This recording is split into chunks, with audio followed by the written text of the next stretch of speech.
efforts for that. We're excited to have the opportunity to play in the playoffs, this year against a really, really good Notre Dame team. And our players are certainly looking forward to the opportunity, even though the game's going to be played in Dallas. We understand the tradition of the Rose Bowl as well as anybody for our time in the Big Ten. And, when we played in 2009 out in California in the Rose Bowl against Texas. So, this is something that I guess every player sort of plays for all season long. And, it's something that you get this far. You don't want to just get this far. You want to keep on going. That's why it's a playoff, and that's why it's important to the players. Our players have had good focus in practice. We actually practice Saturday, Sunday, and this will be our third, day of work against Notre Dame. And the spirit has been good. Attitude has been good. We know the challenge is going to be great. You may be interested in, Landon Dickerson had successful surgery. He's obviously out for this game, but, we're certainly excited about the fact that he's going to be okay in the future. And he's been a great leader on our team and will certainly be missed. I know we had, several guys. I'd like to congratulate all the guys that were All-Americans. They've certainly done a great job for our team. It's a great honor, and we certainly love it when our players get, recognized for, their efforts and what they've been able to accomplish throughout the season. Also, Sark being named, the Broyles Award winner as the assistant coach of the year, and he's certainly done a phenomenal job for us as well. Notre Dame is an outstanding team, as I mentioned before. Their defense really plays hard. They're very physical, run to the ball, really have played well, present lots of problems with some of the things that they do. So it's certainly going to be a challenge for our offense to finish and do things that we need to do to be able to have success against a very good defensive team. Offensively, these guys are one of the best offensive teams in the country. They've got lots of weapons outside. Ian Book distributes the ball really well, runs the offense well, makes plays with his legs as well as his arm, can make all the throws. They've got an excellent running game, have really, really good balance, really good tight ends. So, this is a team that, presents a lot of challenges for us in every way. And, but that's what we would expect, I guess, from any team that you play, in the playoffs, and certainly be a great football game. Okay, we'll start with Dennis Dodd. Okay. Nick, in general, the college football playoff, the games have not been close. I know you've played in great close games, but the average margin of victory in all these games is over 18 points. I wonder if you thought about a reason why. I really haven't thought about it. I know that all the teams that get into playoffs are very, very good teams. And I think, this time of year, it's very difficult depending on, what your circumstances on your team relative to injuries and all the disruptions that we've had in this season. Certainly really hard to manage, the mindset. And, I can't really explain. I think a lot of games in college football, it's not like the NFL where most games are just 70% of the games are decided by a touchdown or less. It seems in college football, the teams that can score points, usually, fare well in games like this. And you got to be able to play good defense so you sort of try to keep from getting beat before you can win. And, that's something that we certainly have to work on to try to make this game be a close game. We'll go to John Zener with the AP. Yeah, Nick, we all know what kind of stats Devontae and Najee and Mac have put up, but how well have they done at just staying consistent, staying focused, and not getting caught up in all the hype and everything? I've been really pleased with the maturity that they've shown and the focus that they've had. I think they all have lots of goals and aspirations for a team. They also have lots of goals and aspirations for themselves. And I think when you have the right character, competitive character, you can keep those things in balance. And I think those three guys have done a marvelous job of managing and handling that in a very, very positive way for themselves, their performance, and for how they contribute to our team. We'll go to Michael Casagrande. Yeah, just wondering about the decision to put Jaleel Billingsley back as the kick returner. How often or how rare is it for you to have a tight end capable of returning a kickoff? Well, I think it's probably the first time that it's ever happened in my career. I don't even remember ever having seen it, from another team. But Jaleel is kind of a special talent in terms of what he can do. He's tight end size, but really kind of wide receiver athleticism. So we've had some injuries back there in terms of, who's been our kickoff return guy, and he seems to be able to do it the best, and that's why we've given him an opportunity to do it. Okay, we'll go to Nick Hamilton. Hey, Coach, you spoke earlier about the difficulty of the Notre Dame defense, what they present. What does the secondary present, and what type of challenges do they present for you? Well, they're very physical. They're very tough. They've got some multiple schemes. They do a good job of disguising what they do. They really good run support guys, good tacklers. And they've covered people, when they've had to really, really well. So the front seven, I think, is very active. They put good pressure. They got great effort rushers that, can affect the quarterback. So I think their secondary is very good. But I think their overall defense, they play extremely well together and play a very good team defense and complement each other. Okay, we will go next to Cecil Hurt.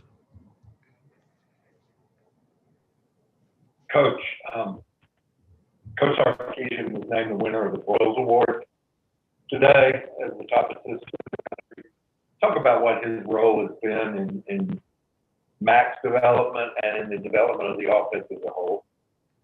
Well, I think Sark's done an outstanding job in terms of, first of all, system and scheme. Secondly, in terms of how he teaches the players. And he's a very good quarterback coach, so he's really helped the development of the quarterback. I think Mac would be the first one to probably tell you that. And I think a combination of all those things and how he manages a staff and everybody's on the same page and works really, really well together. I think the players have a lot of confidence in what we're doing. And I think they sort of have confidence in the fact that they're well prepared for every game. So they don't go in with a lot of, question marks or apprehensions in terms of, how we're going to handle certain things and what adjustments we need to make, in the game to be able to continue to have success. So, he's just done an outstanding job. He's done, he's contributed as much as anybody that we've ever had here in terms of, his knowledge and experience and, how he manages, the offensive side of the ball. We'll go to Aaron Suttles with The Athletic. Nick, I know you don't like to deal in expectation, but when you and your staff signed the recruiting class of 2017, did you have a sense of how special that class was eventually going to be? I don't ever think of it that way. And you answered your own question because we don't have expectations, and we just try to take the guys from wherever they are and try to develop them so that they can be the best that they can be. And, there's some guys that we have very high hopes for and think are going to be great players that don't really pan out. And there's other guys that, become great players when you really didn't think that they might become great players. So I think we just take each individual player and try to help them develop, personally, academically, and athletically so that they can be the best version of themselves and go out and compete and create value for themselves as football players. We'll go to Layne Higgins with the Wall Street Journal. Hey, Coach, kind of piggybacking off of Dennis's question earlier about the lopsided nature of some of these semifinal games. I know that there's been a lot of conversation this year about, maybe what the future of the playoff looks like and expanding it. But, do you think that the nature of these games and the results being a little bit lopsided is perhaps an argument to reduce the format? I mean, what do you see as the future of the playoff there? Well, I've always been a guy that, when we started the playoffs, when we started picking two teams to play in a championship game, my biggest fear was, college football had a great venue. It was the only thing that a lot of people got rewarded for having a great season by going to a bowl game or whatever.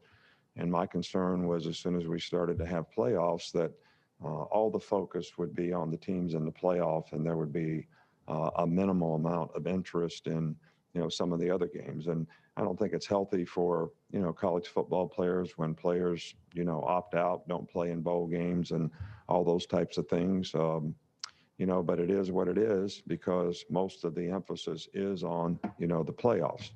And in some ways that's unfair to the other teams. And I don't really know what the solution is.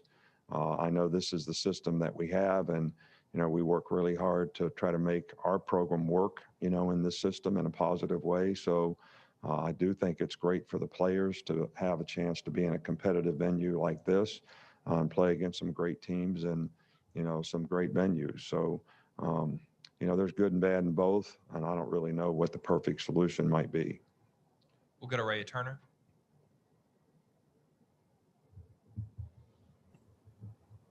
Go ahead, Ray.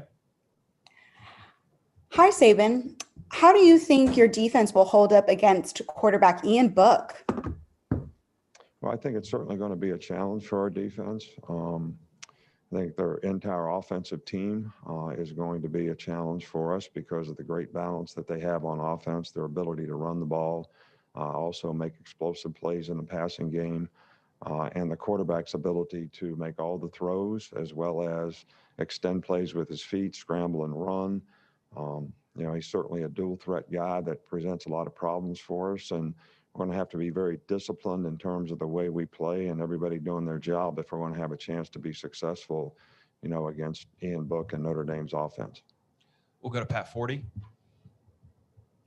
Nick, I was just wondering if I could ask you about Devontae Smith's brief cameos on defense and spring ball from earlier in his career, and kind of what that maybe says about both his toughness and his unselfishness to be able to step in and play that role.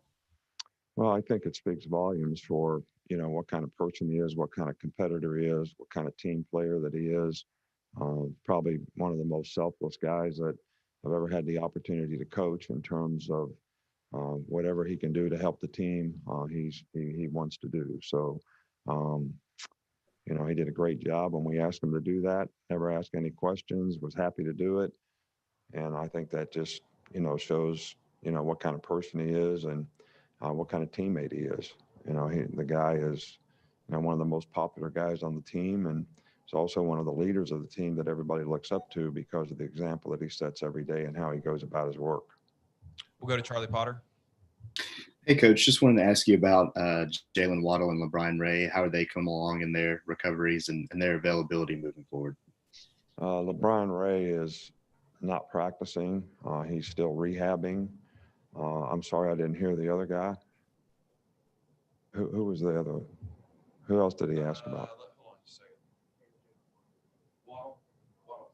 Oh, yeah, Jalen's rehab is, coming along. He's doing dry land running, still working, to try to get back, but he is making progress, and we're happy to see him be able to at least, go out there and do some running and do some things, but he's not back in practice yet. We'll go to Brett Hudson with the Tuscaloosa News. Yeah, Coach, what do you see in Notre Dame's offensive line as a run blocking unit? Well, I think these guys are really, really good. I mean, they've got a lot of experience. They played together for a long time. They don't miss their targets very often. They finish blocks. They play hard. They're physical.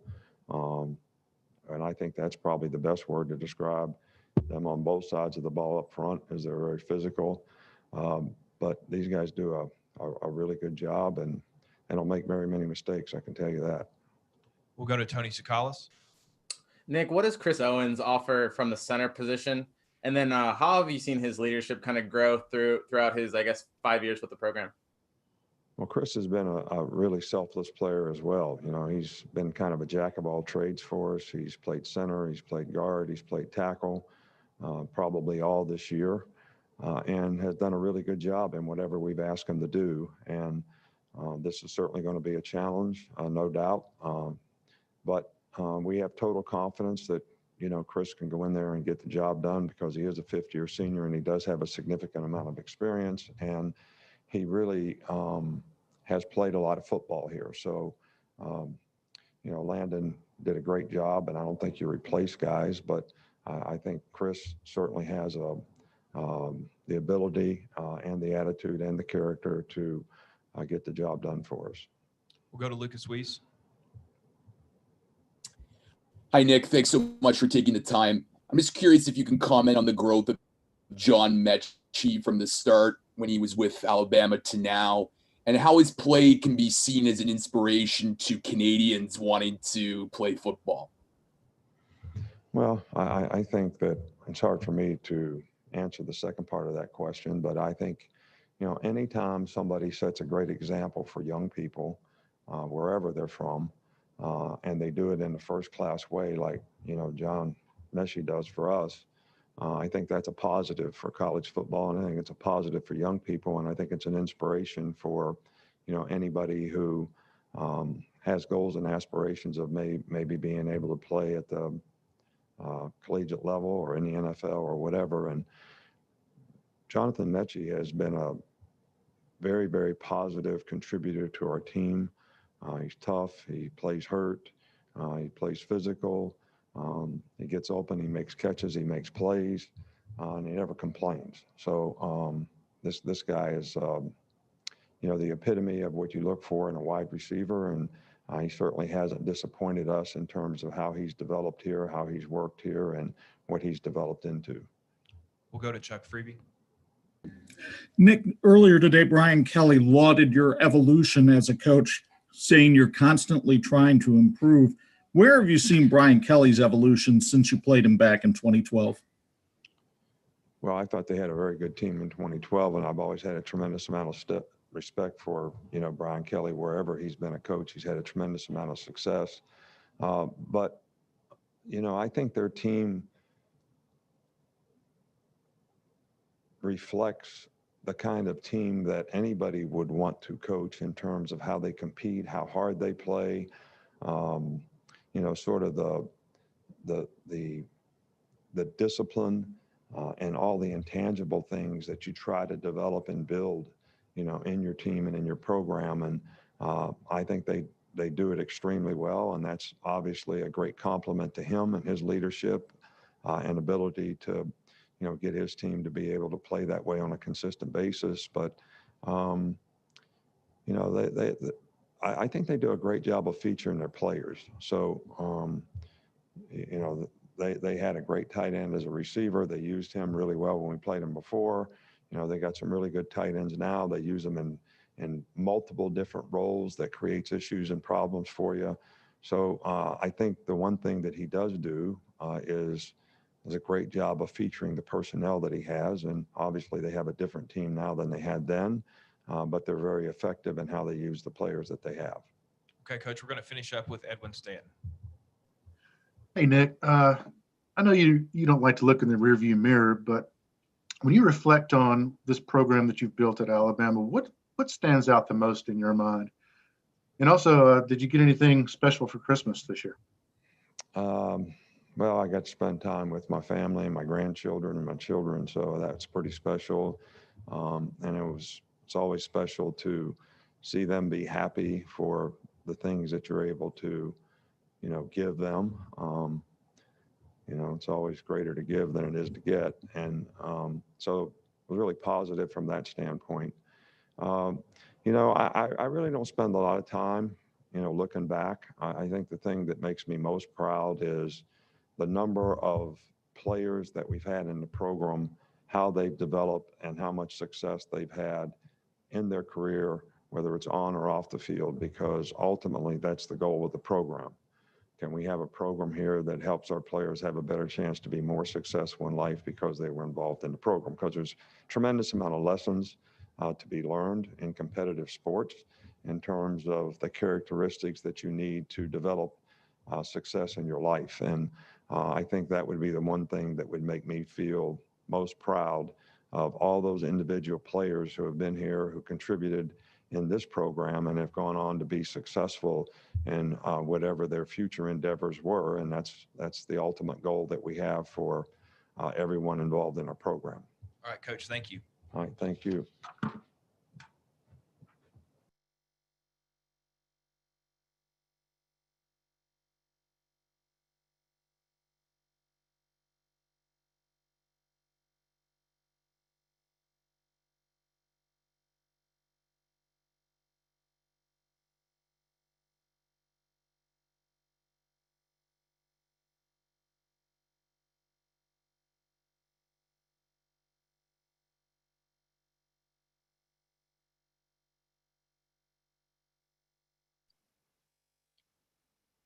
We'll be joined shortly by defensive coordinator Pete Golding.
Okay, Karen, we got Pete Golding here. Do you guys need to say anything else, or are we ready to go? Nope, fire away, Josh. Okay, Pete, go ahead and you open and we'll get to questions. Absolutely. Hope everybody had a Merry Christmas. I know we're excited to be able to play in a Rose Bowl, obviously one of the best bowls in the country. And thank all the people at Capital One and the Rose Bowl committee for selecting us and putting on a great show. As far as practice, we got to practice versus Notre Dame a couple of days before Christmas, and obviously came back and I've had 3 practices since. I think they're a really good offensive football team. I think obviously start up front. It's probably one of the best offensive lines from tackle to tackle that we've seen all year. They do a great job of communicating. They're all on the same page. They're physical. They do a really good job of protection. Obviously, Ian Book, the quarterback, I think kind of makes them tick. Really good football player, competitive. He's tough. I think he does a great job extending plays, but he keeps his eyes downfield. When you break down their explosive reel, a lot of their explosive plays come because he extends the play, moves out of the pocket, and obviously they do a really nice job in the scramble. And then from a running back standpoint, they play 3 guys. I think 23 is a really good player. They do a really good job in the run game with a lot of different personnel groupings. Play several different tight ends, create extra gaps in the C area. So schematically, they do a lot of different things that create a lot of problems. And I think they got some good players that they look at for some matchup issues, getting them on some safeties and some linebackers. So obviously, we got our work cut out for us. They're a really good football team. We're excited to play them. We will get things started with Mike Rodak.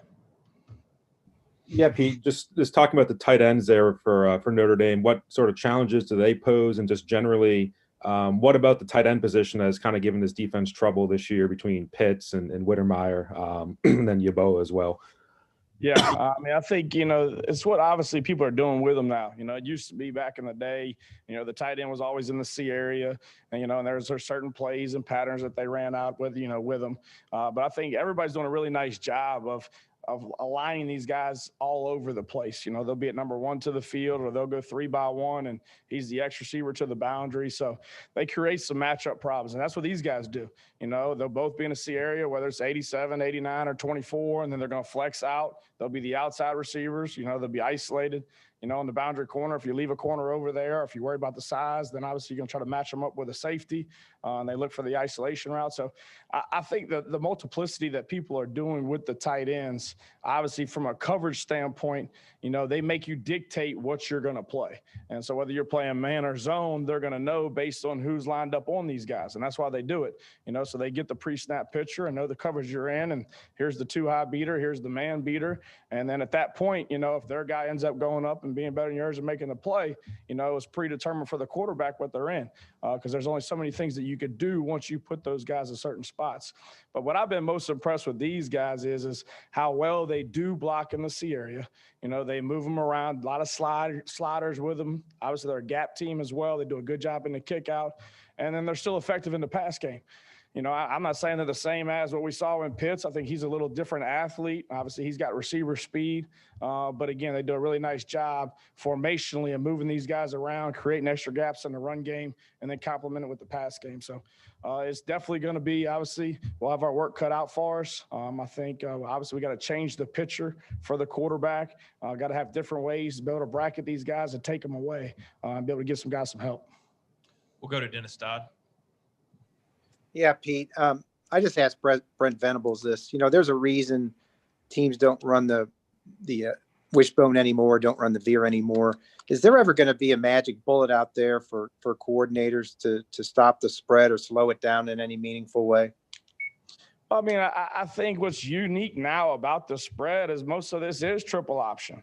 I mean, it's the run pass option, but now it's vertical. It used to be, hey, read and ride, now we pitch. Well, he just caught it 7 yards behind the football.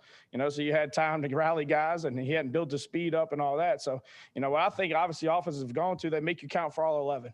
And obviously, once you start trying to take away matchups because there's a really good player that we need to double because we probably can't cover him one-on-one, well, then now you're down a guy. You haven't accounted for the quarterback. And I thought that's what Florida did a nice job of too. They're going to get an empty. All right, what's the pitcher? What are they in? All right, now they're doubling so-and-so, 84 or 1. Well, now they have nobody for the quarterback. So then if you're not gaming the front and somebody doesn't win up front, well, you're gap short. So I think that's the big thing. They make you cover the width of the field horizontally and vertically, and then they make you account for the quarterback in the run game, which is tough to do. There's only so many coverages you could play and be sound versus all those. So I think a lot of times now you got to win a one-on-one. I think that's what defense has come to, the way they're spreading it out and the options that they have. If you don't win your one-on-one, because somebody's going to be in a one-on-one, at best case scenario, because a lot of times you're down a guy, depending upon the quarterback run game. So if you can't win that one-on-one and you can't change the pitcher and obviously confuse a guy, dictate the read, knowing, hey, he's the read and ride player, we're going to show this, pop back out, influence the play like you used to do in triple, then you're going to struggle. Okay, we'll go to Aaron Suttles next. Pete, your defense has 32 sacks, but 21 of them have come in the last 4 games. I wonder what you've noticed during that time period. And secondly, what sort of progress you've seen from Will Anderson from the start of the season to today? Yeah, I mean, obviously, I think Will's progressed very well, but I think that's just his makeup. That's who he is. I think from day one when he came in here, he had a completely different mindset than any freshman that I've been around. He came in and attacked us, been in the playbook, is in the film rooms with Coach Sal all the time, but he practices that way. And I think that's the one thing to me where he's come on late, because it's starting to build. Week in and week out, he's practiced the same, and it's all out. That's all he knows. That's how he plays. So I think all those reps are starting to accumulate, and he's getting to where he needs to be. But it's never been a lack of effort. I think he's feeling more comfortable, obviously, in the front, all right, in the call that we make. I think he's gotten better from a technique standpoint, and when we're running games of selling the one-on-one because he is so good at that before we work the games. So I think a lot of it has come from a technique standpoint of his understanding of what we're asking him to do, right, from a pass rush standpoint. But I think, yeah, he's definitely progressed really well, super talented, but he's a great kid. We'll go to John Zener with the Associated Press. Yeah, Coach. How has your defense kind of evolved and improved during the season? And I know you're coming off a rough game statistically, but you're also facing some really good offenses in Florida, Ole Miss, those guys. So how's they improved? Yeah, I mean, I think obviously the big thing for us, in that stretch where I thought we were playing pretty good defenses, I thought we attacked the line of scrimmage up front. I thought we did a good job controlling blocks. I thought we were better in our gap integrity of fit and runs, which has been an issue in the past. But I think the biggest thing, we tackled better. I think early, obviously in the year, you look at the Ole Miss game, they had 250 yards after contact. You can't play good football teams and not eliminate obviously the yards after contact. And then on top of that, whether it was that game or whether it was Florida, if you don't get off the field on third down versus good football teams and you give them another set of downs, it's going to be tough to stop these guys. They got too many weapons. They do too many good things offensively. So, I thought in that stretch, I thought we tackled really well in space. I thought we dominated up front. I thought we controlled the pocket. We didn't let the quarterback get out. And then I thought we made contested plays on third down. And I thought the difference to me in Florida in that 5-week stretch that we had is when we had the opportunity to make a play, we did it. And what I mean by that, when the ball was on the ground in those other games, we scoop and scored it, or we fell on it. We had 3 opportunities in the Florida game. It's right there. We don't get it. All right, it's 3rd and 17. We're in an 8-drop zone. They get it. So I think good teams, when you keep allowing them to be able to move the chains, when you had an opportunity to get off the field, right, you're going to kill yourself. And I think that's what happened in that game. We're 28% on 3rd down. You can't give those guys with those weapons and the quarterback that they had and the scheme that they got more opportunities for explosive plays. So I thought that was the biggest difference when we play well. We eliminate the explosive plays, obviously, by being great communicators, but more importantly, not allowing them yards after contact. We're going to give them some things by coverages that we call. There's a weakness and a strength to all of them, but we got to be able to minimize the gain. And I thought when we were playing good defense, we did that. We tackle well in space. We're all on the same page on the back end. But when we had our opportunity to get the football and take it away, we did it. And I think that's something we're going to have to do in this game. We'll go to Brett Hudson with Tuscaloosa News. Yeah, Coach, to follow up on your point on tackling, that was something you talked about in the preseason of kind of replicating drills for them in practice to put them in positions to work on the tackles that they had missed last year. When did you think those really kind of took effect and started to produce the results that y'all were producing later on in the season from a tackling perspective? I think, obviously, after the Ole Miss game, I think it was kind of a come to Jesus because we put a lot of things on tape and a lot of things that weren't good. But I think it was good from our kids' standpoint to where they could see it. What we try to do is we'd pair it. All right, boom, here's the missed tackle. All right, this was the situation. Here was the call. This is a 2-on-1 situation, which we call a vice tackle. And then right behind it, we start with starts every damn day, right, which is a tackling takeaway circuit, right, versus our offense. And we put that exact drill, right, in that exact same situation right behind it. And it's like, look, man, you either going to come out every day, right, and rely on your technique and get better and improve because we're putting you in this situation and it's going to carry over on Saturday, or you're going to think it's not important. You're going to BS it. Your pad level's not right. Your eyes aren't right. You don't run through contact. And now this is the result. But I think with a lot of young kids these days, until it happens to them, and then you can show them, hey, this is why we're doing it. Hey, here's the situation. I think some of them just don't get it, So I think obviously making them see it on tape. All right, here's the situation. This is the drill that we do for it. This is why. All right, and then going back over with them, here's the technique piece of it. Here's the approach. Here's the arrival. Here's the finish. But I think the more we can do that, the more we can show them. And I think it's big for kids to understand why you're doing things. And to me, if it doesn't show up on tape, and it doesn't show up on the game, then you shouldn't be doing it. And I think that's one thing Coach Saban's done a really nice job of how we train tackling and we train turnovers in our takeaway circuit, right, that they show up on Saturdays. And it's video validation for those guys to be able to see it. So then now when we go out there and drill it and practice it on a daily basis, they got a little more pride in it because they know it's going to help the performance on Saturday. We'll go to Michael Casagrande. Yeah, Pete, what was that response like after that Ole Miss game? What was the feeling in that defensive room, and how do you think they responded overall to that moment of giving up as many yards and points as you did? Yeah, I mean, obviously, I think anytime you give up that amount of points, we're that poor on 3rd down, had the opportunity to make some plays and didn't. I mean, I think you reevaluate everything. But I think the first thing is your preparation for the game. How do you practice? How prepared were you for the game from a formation recognition standpoint, motion adjustments, FIB? My thing with these guys is, look, man, we're going to see different stuff in the game than we've prepared you for. They're going to game plan us. They're going to find a weakness. They're going to try to exploit it. We got to let our rules apply. We got to be able to get it fixed on the sideline. But what we've shown you all week and we've worked for all week, and what's coming, when that comes up in the game, we've got to be able to execute that. We've got to have that as a negative yardage play or no play. That can't be an explosive. Obviously, that extends the drive when we've done it all week and we've worked it all week, because we're going to see enough stuff in the game where you haven't seen because they ain't put it on tape. And it was for us specifically based on what we do. So I thought that was the one thing coming out of that game. It's like, look, here's 70% of this game. This is exactly what we're prepared for. We knew it was coming. Here's the clips from practice. We worked it. All right. We didn't get it done. Why? And then I think we go back and look at it from a preparation standpoint, from a practice standpoint, right? Certain calls, were they too hard? Were there too many checks and addendums to it, right? To be able to simplify it and let the guys play. And then obviously at the point, right, you either can tackle or you can't. And we work it every day. So there's a little part of that want to, obviously of getting better and understand the significance of it. And if we're going to be a good defense, we got to be able to do that. So I think, I think it was a good thing. Obviously looking back on it, you don't want it to take a game like that, right? Because there's a good football team. You could have very easily lost that game and we wouldn't be in the same situation we're in. So we try to get guys to understand, hey, that's what we're trying to teach you on a day-to-day basis so you don't put yourself in that situation. But I think for some kids, it takes that. Okay, time for two more quick ones. We'll go to Tony Suttles. Pete, there was a moment during the SEC championship game where Saban kind of got into you on the sideline. What's it like being in that? And just kind of give us some insight, if you would, just on what that moment is like.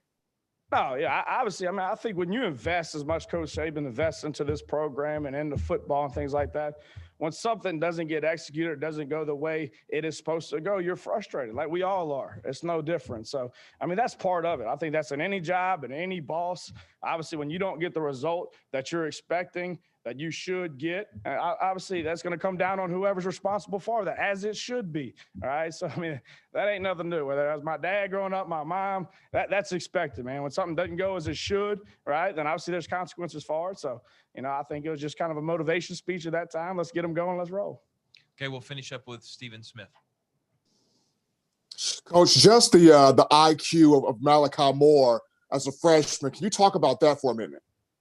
Yeah, I think we've mentioned this before when we talked. I think, the one positive to COVID, if there was the off season in the summer. Once you went to Zoom, and they took away from an hour standpoint and getting able to get these guys and slow the install down, you weren't getting ready for a practice. And now we're moving to the next practice and we're game planning these guys to where you can really build a foundation and then start with the technical standpoint after that. So I thought for these young guys that, like you said, have a high football IQ, right, and are smart kids, I think that was huge. And I thought when he came into camp, his knowledge of the overall defense was not an incoming freshman.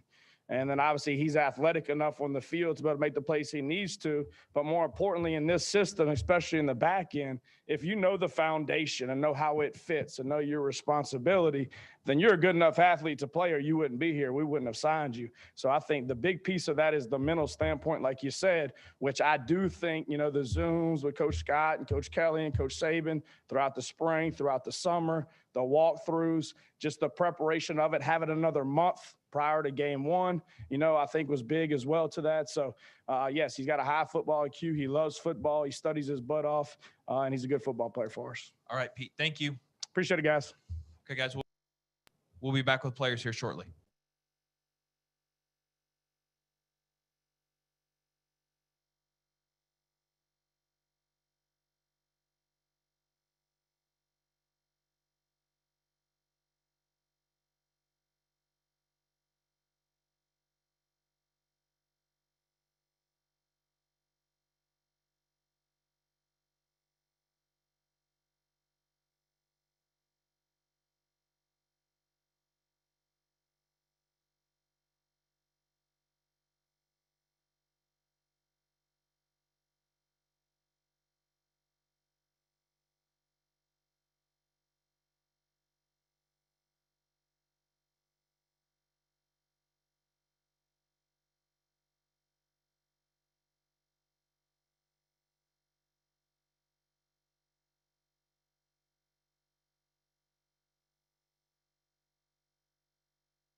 Afternoon, everyone. We're back and we're going to start the players portion. We're here with Patrick Surtain. If you have any questions, please use the raise hand function. First question goes over to Rhea Turner.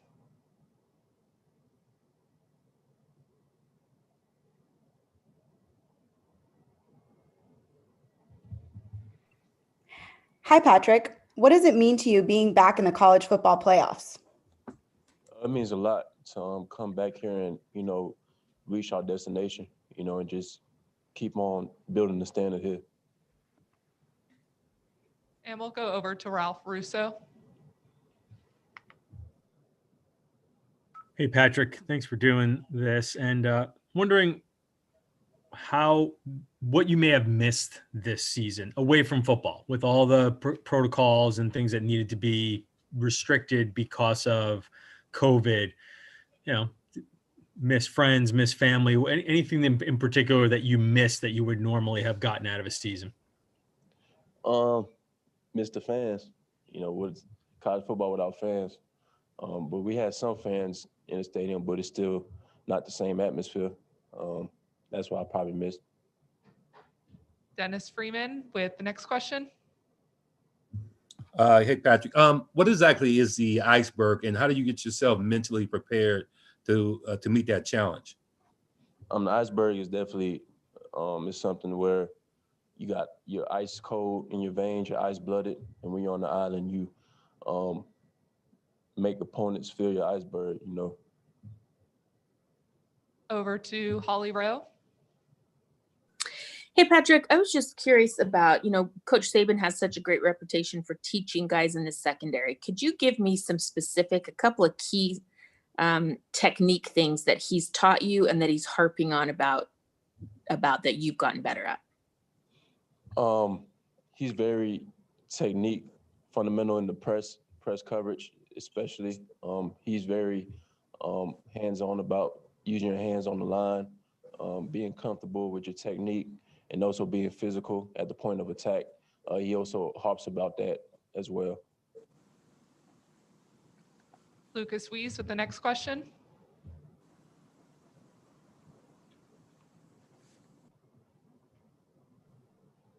Sorry, can you hear me? Yep, you're good. Hi, Patrick. I know that John Metchi's on the other side, but what does he bring to the team on and off the field? He brings a lot of talent on the field, of course, but he's also a very hardworking guy. After practice, he gets on the jugs, works on his routes, do whatever it needs to take for him to be great. And you see that on the field from him each and every week. So he can only keep improving and getting better. Over to Michael Casagrande.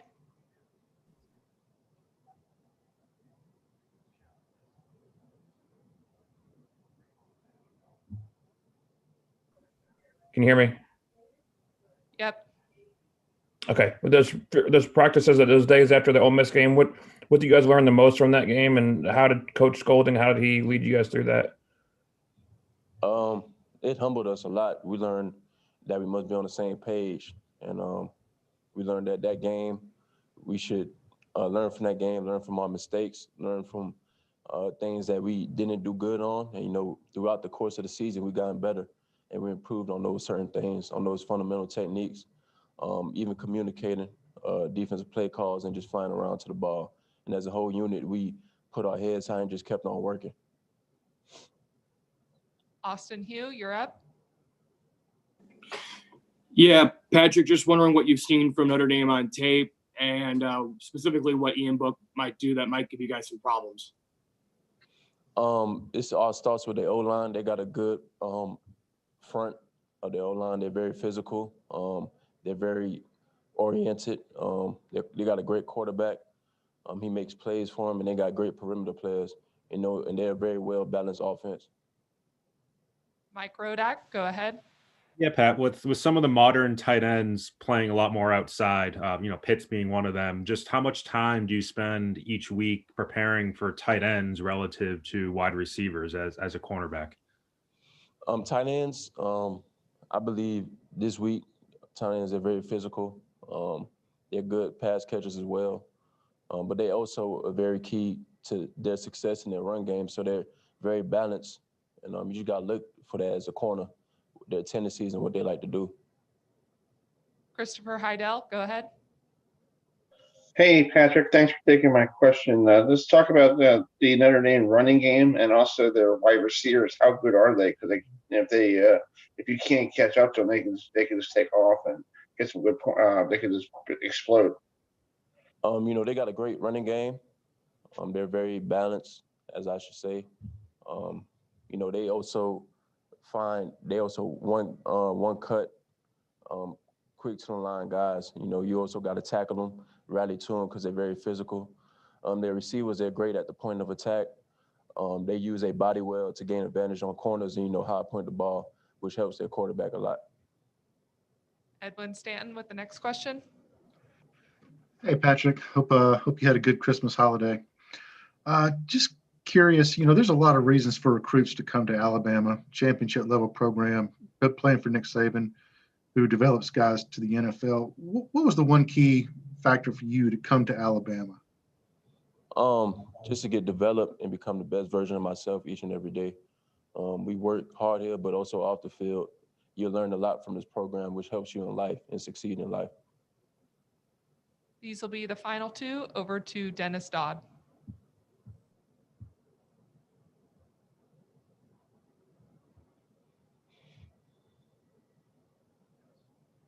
Dennis, go ahead.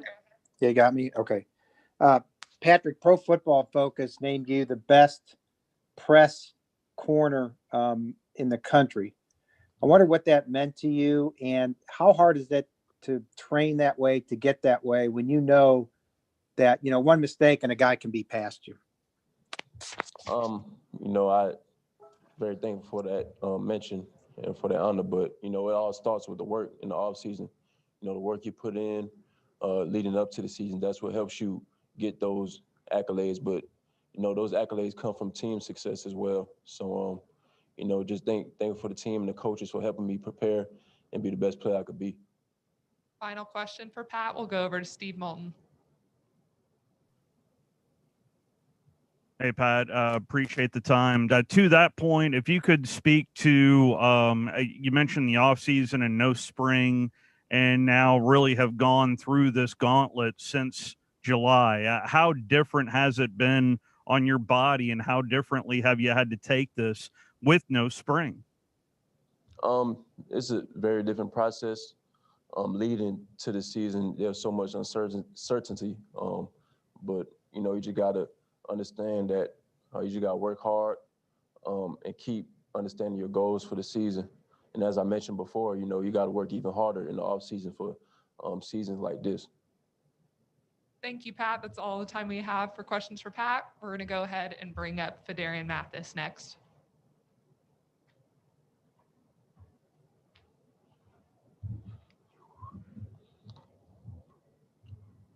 We'll do same as we did with Patrick Surtain. This is Phidarian Mathis. If you have any questions, please use the raise hand function. And Tony Sakalis will open us up. Tony, go ahead. Yeah, Phil, what's it like going against Chris Owens, and what does he offer at the center position?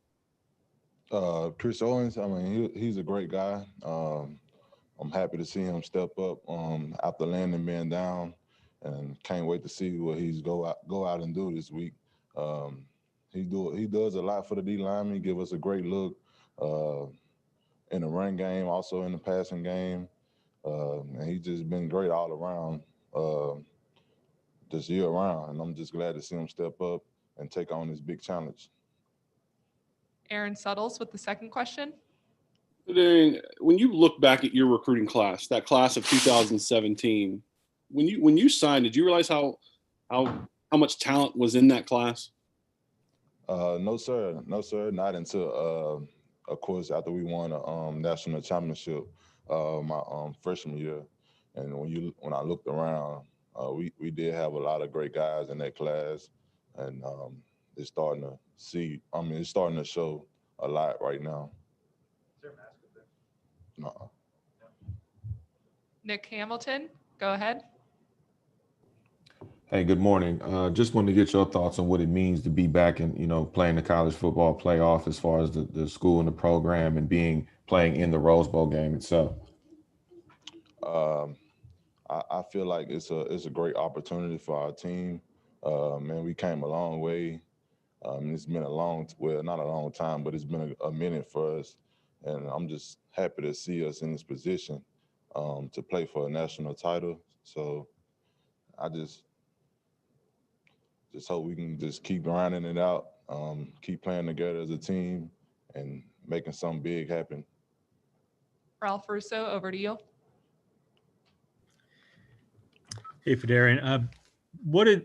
Away from the field with all the restrictions and protocols in place, what did you miss? Was it stressful at all? Were there things in particular like that you really had to change your life that were difficult, or maybe more difficult than others?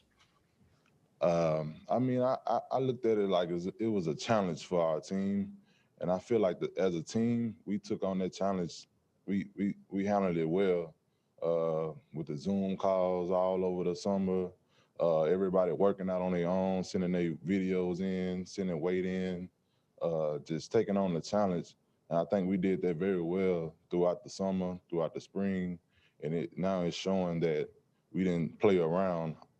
And we really worked our butts off, and we didn't back down from the challenge. Chris Hummer with the next question. Hey, you were one of the last to commit as part of that 2017 class. When you kind of signed on the dotted line on signing day, what do you kind of remember thinking about that 2017 class that you were signing with as a whole at that point in time? When I signed, I really didn't see, I didn't really think we had I really didn't envision the big class that we have. But just like I say, after winning that national championship my freshman year, I was like, wow, man, you got Judy, Tua, Smitty, all those guys. And man, we did have a big class. So I'm just proud to say that I'm a part of that. Dennis Freeman with the next question.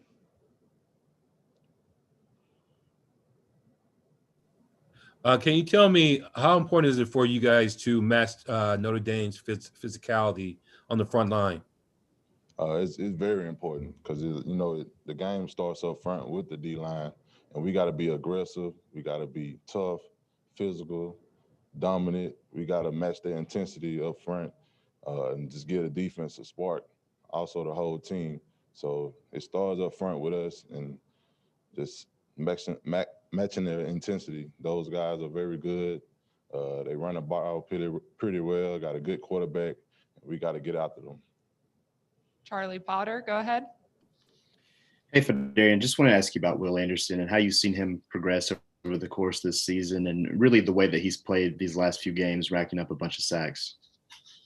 Will's been great for us, man. He stepped up and he accepted the challenge as a young guy pretty early. I'm proud to see how far he's became. We knew when he came in, he was going to be something special. And I'm just proud to say that he's shown everybody that he's old enough to be mature and he can roll with the big dogs now. So I'm happy to see him work. Austin Hugh, go ahead. Hi, yeah, I just wanted to ask kind of follow up about the Notre Dame offensive line. What do you see from them on tape that makes them so good? Obviously, a lot of their players have won awards from the ACC and the AP and stuff like that. What about them specifically stands out? They're physical, and they physical up front. There's nothing too bad I can say about those guys. We just got to come out and do what we do best and play physical. Over to Michael Casagrande.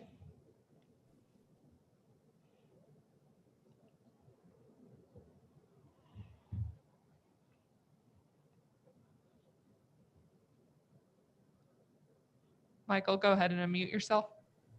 Sorry. Looking back now that you have the time to look back on that Ole Miss game, how much did that mean to the season, and how much did it change the way this defense played and the way it looked at things? I feel like the Ole Miss game, it really gave us a spark. we didn't play as well as we wanted to play. And we just took that game for motivation to get us where we at now.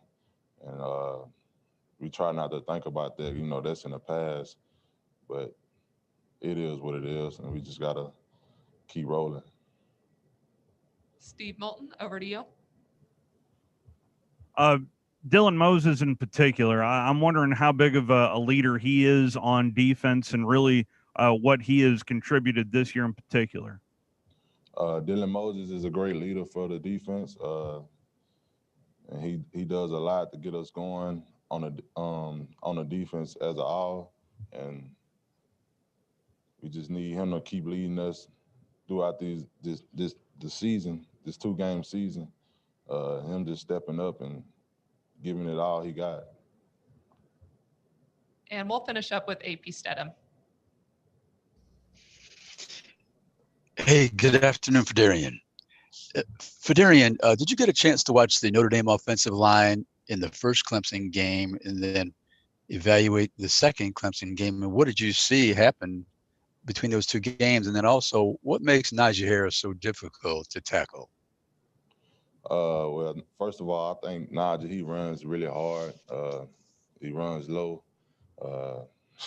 He got great balance. Man, he's a tough guy to tackle. And that's it. Thank you, Phil. We'll be bringing up our next player shortly.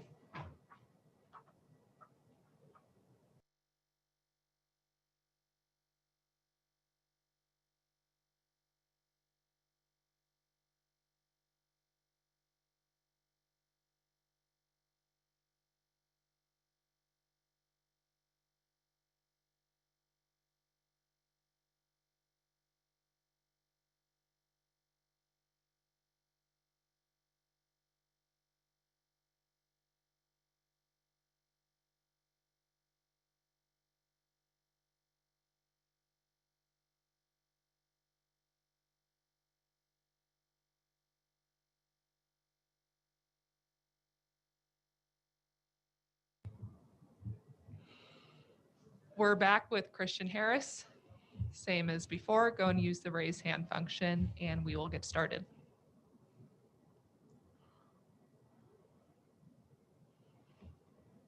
First question to Ralph Russo. Hey, Christian. Wonder if there's anything in particular that you missed about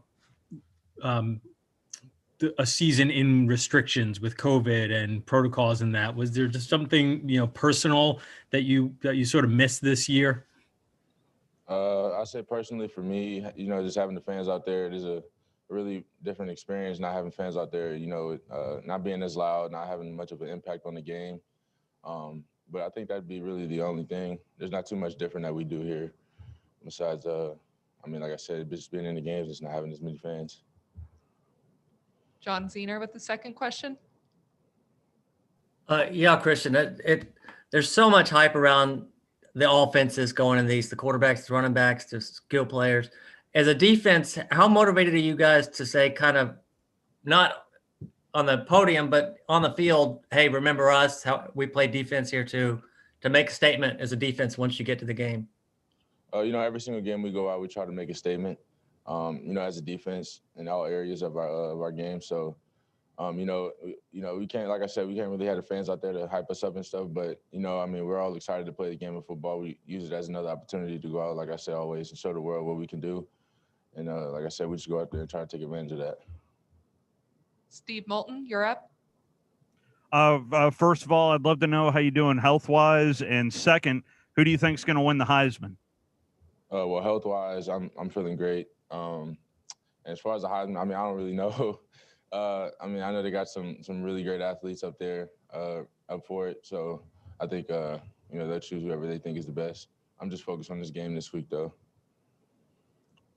Aaron Suttles with the next question. 21 of the team's 32 sacks have come in the last 4 games. Have you noticed anything in those 4 games? If a guy's been healthier, is it just Will Anderson and yourself coming to your own? What do you think's been the difference in the sack production? I think, just us going out there executing whatever our game plan is that coach gives us. I think it kind of, helps us go out there and be more successful. We really had to focus in on that, week by week throughout this week, most definitely. And, I think it's just starting to show out there, with the amount of players that we have getting sacks and making plays. I think it's just all coming from execution. Do we have any other questions for Christian at this time? Michael Casagrande, go ahead. Yeah, just wondering exactly what happened to you on that injury, that play that you got injured, and what was the injury, and how did you get back from that? I just, it's like regular football. You just hit somebody, you tweak a shoulder a little bit. But, I'm all fine now. There's nothing ever been a really injury that kept me off the field. So, I'm all healthy now. AP Stedham with the next question. Hey, good afternoon, Christian. Christian, the Ole Miss tight end had a pretty good night. What did you learn from that experience moving forward? And of course, you played against Kyle Pitts at Florida, and Notre Dame, they have a couple of good tight ends as well. Throughout the teams that we played so far, there are a lot of great tight ends, and offenses utilize them really well in their scheme. And I think, with the Ole Miss game, it was just a lack of execution on my part, and as well as, just the defense as a whole. And I think that's something we try to focus on throughout the rest of the remainder of the season. That's all the questions we have for Christian. We will be bringing up Dylan Moses next. Thank you, Christian.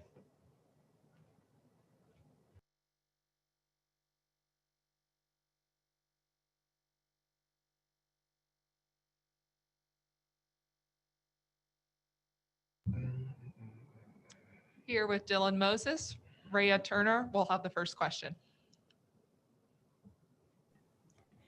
Hi, Dylan. How do you feel about going up against Kyron Williams? I feel, really good. Like I said, I looked over, their entire, offense. They have a really, explosive and, strong offense just as far as, how, good they run the ball and, how efficient, the quarterback, distributes the ball throughout the, to their receivers. So, I'm really up for the challenge. Jeff Spiegel with the next question. Yeah, Dylan is deciding to come back, and is this the big payoff playing in games like this? Oh yeah, this is something I really look forward to. This is something throughout the entire year, from beginning to end, that's something that our guys really talked about, and that was our main goal, is just getting to this point, and that was a driving force for me coming back. Holly Rowe, floor is yours. Hey Dylan, I'm just curious, what is required of you from a communication standpoint on each play? What are you looking for? How are you communicating to the rest of your team? The main job for me is just, get the plays, to, the rest of the defense, looking at Coach Goldman and, just distributing the plays throughout the, from one side of the field to the other. And that's really pretty much my job. But the main thing I'm looking for is just, to set up the defensive lineman. And then Christian pretty much communicates with the defensive backs, to set up, give them the plays. Ralph Russo, go ahead.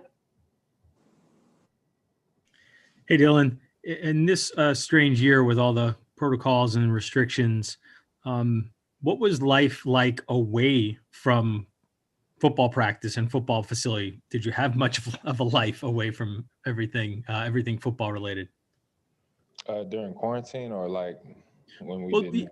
Well, even during the season, when you guys you're trying to just get through a season with all the testing, but again, distancing and not having classes in person, things like that.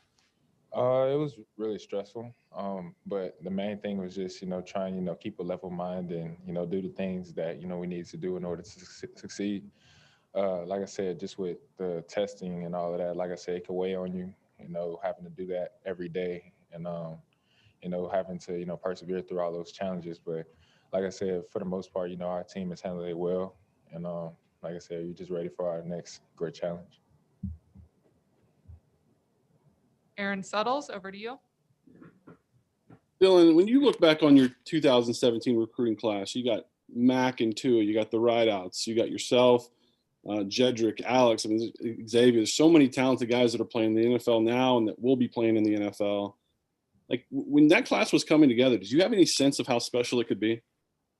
Oh yeah, of course. That was the one of the main reasons that I committed to Alabama. I wanted to be a part of a great team and be surrounded by great competition. And that was something that I looked at before I committed, and I knew that us all coming together would be something that would be beneficial later on down the road. Austin Hugh, go ahead. Dylan, there's been a lot of questions today about the tight ends you guys have played in the past and the tight ends that Notre Dame has right now. What about the current Notre Dame group of tight ends stands out to you when you watch them on tape? They're really versatile. They could stay in the core and block, or they could be flexed out and play as a receiver and catch the ball. So I feel like with that we really have to be on our P's and Q's and make sure that we're disciplining our pass drops and we're making sure that we're doing everything we can to put everything on wraps. But it's going to be very tough. They're a really experienced group, and like I said, we expect the most from them. Unless there are any others, we'll finish up with Steve Moulton. Dylan, I hope you could speak to the Notre Dame offense. Overall, just give me a scouting report of what you have seen out of the Notre Dame offense studying film. Watching them, they have a really strong running attack. And like I said, just, throughout watching their film, like their offensive line is really aggressive. And their running back, he's really quick and he picks his holes pretty well. And their quarterback, he keeps his eyes down the field, no matter, what's going on in front of him. He always tries to extend plays. And for us, we have to stay on all the receivers or the guys that we're covering in order, to keep him, contained and also put pressure on him as well. Like I said, with this guy, he's very versatile with his legs and his arm as far as the quarterback go. And like I said, they just have like a lot of weapons, so for us, like I said, we just have to be really disciplined and make sure we stay in our gaps, keep, the quarterback contained and, just be disciplined overall. Thank you, Dylan. We'll keep things rolling with our next player, DJ Dale.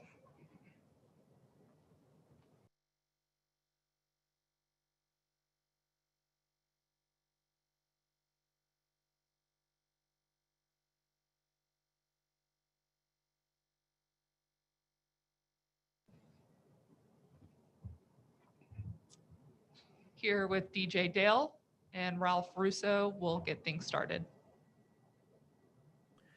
Hi, DJ.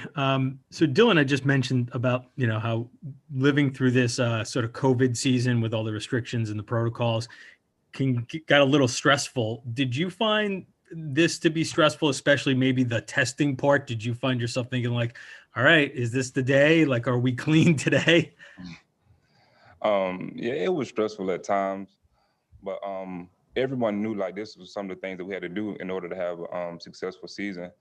But at times, Jack, it's like you didn't want to get up and do it, having to get up at 7 a.m, come get tested, and over again, you could kind of get frustrated. But we all bought in because we knew this was what we had to do. John Zener with the second question. Yeah, DJ, how much motivation does this defense have after the Florida game? Florida getting some big numbers, but also it seems like several of the defenses in these playoffs get overlooked because the offenses are so good. So how motivated are you guys to kind of make that stand yourself?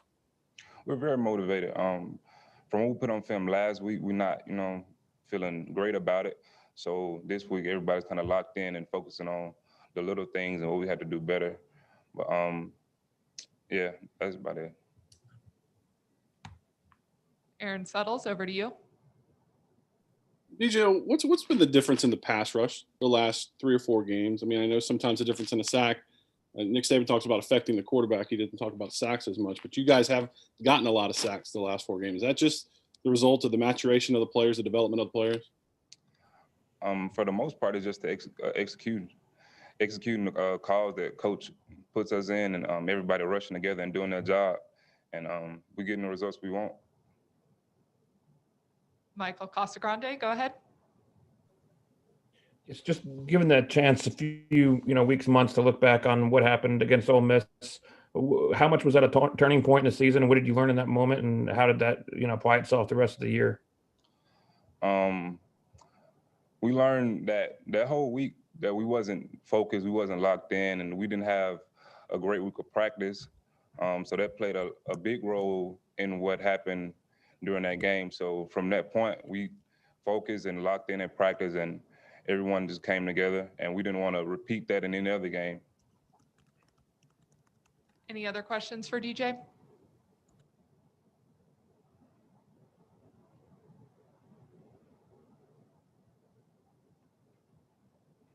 All right.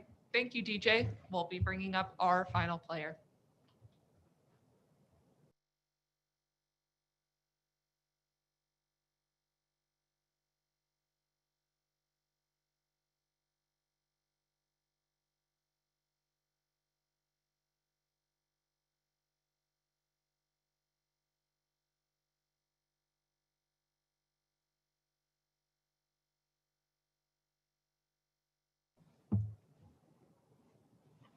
I got to look cute on him. We have Jordan Battle, our final player for today. We are ready to open up for questions. Charlie Potter, go ahead. Hey, Jordan, just want to ask you about Will Anderson, how you've seen him kind of progress over the course of the year, and how much of an impact has he made these last couple games for you guys? Will Anderson has been a great player for us this year. We see every game he's been getting better. He's getting rushes on the quarterback, getting sacks, and getting quarterback hurries and pressures, and that's helping us in the back end. So yeah, he's doing a great job for us this year, and we love him. Ralph Russo, go ahead. Hey, Jordan, you're looking good, by the way. Don't worry about it. Hey, so after a game in normal times, you're maybe hanging out with your family, hanging out with your friends, celebrating a little bit. In COVID times and with all of the restrictions, what were those like, hey, like afternoon game, we won, now what? Now what do you go do?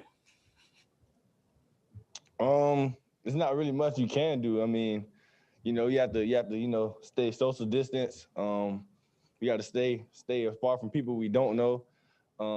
My parents are good. I come home, I protect myself. I wear a mask. My brother wears his mask. And yeah, it's kind of hard, but we have to do what we have to do for safety protocols. Steve Moulton with the next question. Jordan, there were certainly, at least heading into the year, a lot of questions about the secondary, and I was hoping you could speak to the growth of the secondary and Malachi Moore in particular. Overall, how you think you guys have played this year? Overall, I think we played great. We made a great progression from, the early games, starting with Ole Miss. From there, we went kind of, we got progressively better each game, each week. And we've been just focusing and practicing and, being vocal out there, communicating, and that's working. That's helping everybody. Malachi Moore, we all know he's a great player. Should have been freshman of the year, but hey, we like him. We love him. He's making great progression this year, and he's becoming a leader at an early age. Michael Casagrande, you're up. Yeah, when you look at Notre Dame, do you see any similarities from any teams you guys have played this season to this point? Nah, I don't really see any comparisons. Notre Dame is different. They use three great tight ends in their offense, 24, 87, and 89. They all play a significant role in their offense. Their quarterback, very mobile. Running back, very mobile. 2 running backs. Their receivers are great on the outside. And, this team is probably going to be a hard matchup for us. One of the hardest matchups of the year, of course, because, it is a semifinal. And this team is different from all the other teams we played. We will wrap things up with AP Stedham unless there are any other questions. Hey, good afternoon, Jordan. Jordan, a lot has been said today about the Notre Dame quarterback and his eyes. What have you seen on film that makes him dangerous? When he scrambles, his eyes are always downfield. He's not focused on, just getting out of the pocket and scrambling for yards. He keeps his eyes downfield when he scrambles and gets out of the pocket, and receivers run routes to get open at that point, and that is what makes it hard for them to cover. And they certainly have a lot of yards off catches, off scrambles. So we have to just tune in on staying locked on in the receivers on the scramble game, and we should be fine. Thank you, Jordan. That wraps up today's press conference. Thank you, everyone, for joining. Have a good rest of your afternoon. Thank you, everyone, for joining us today. Just as a reminder, you can find these transcripts on collegepressbox.com or via the CFP Media portal. Additionally, high-res video will be placed on that CFP Media portal as soon as it becomes available. Thanks a lot, and see you guys tomorrow.